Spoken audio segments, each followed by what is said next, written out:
So we know that recently Disney spoke to shareholders during an investors call and said that they're looking to the future and they're trying to be forward thinking. How does this apply to theatrical releases? It is one thing that they're going to keep a very close eye on, which could see a significant shift going forward starting with the end of the year. So obviously over the course of the last 20 years, and that's kind of the scope you have to look at to begin this conversation, you have to see that the theatrical window has shrunk with how long a film can stay in the theater to the actual physical release of the film. And then, of course, with the idea that digital might become a bigger thing starting in the late 2000s, everything started to change over. Now, originally, if you go back to the year 2000, you had a major blockbuster every other month, maybe every 3 months. And that's kind of what you expected. And then if your film came out in, let's say, May, maybe June, you were expecting the VHS and DVD copy in time for Christmas. Sometimes you weren't that lucky. Before that, sometimes it would even take a year to get something on VHS because of different releases around the world, such as Europe getting films 3 to 6 months later, and obviously other territories as well.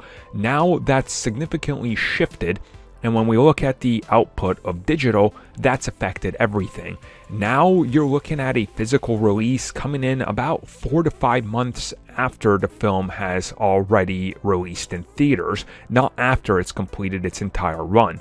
And obviously in the last, I would say 3 to 4 years, we've seen that shrink even more on digital, where digital gets about a 3 to 4 week head start ahead of the physical because they make more profit on the digital release. So recently when Disney spoke about actually looking the theatrical release strategy and window, they said it's of course a case-by-case basis on what goes video on demand, and they'll be making those announcements down the road.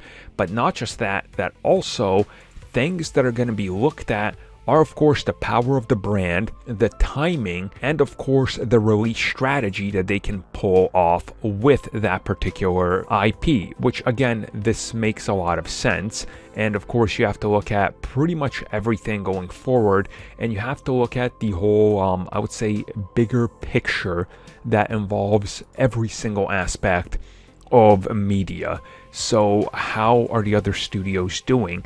And the reason the theatrical window and the theatrical release, as they suggest, is going to be affected going forward indefinitely, the world is in a big unknown, is because things are rapidly changing and films got to change with it if they want to survive. Now, of course, Disney keeps saying we're committed to theatrical releases, to the release window, but when other studios start making significant changes, we have to adapt to it. So again, it's kind of an interesting position to be in, considering they're the market leader and the king of box office, but at the same time, they're not the ones that are pulling the power moves. They want to analyze the others and then see if it's viable, and that's kind of what we're waiting for now.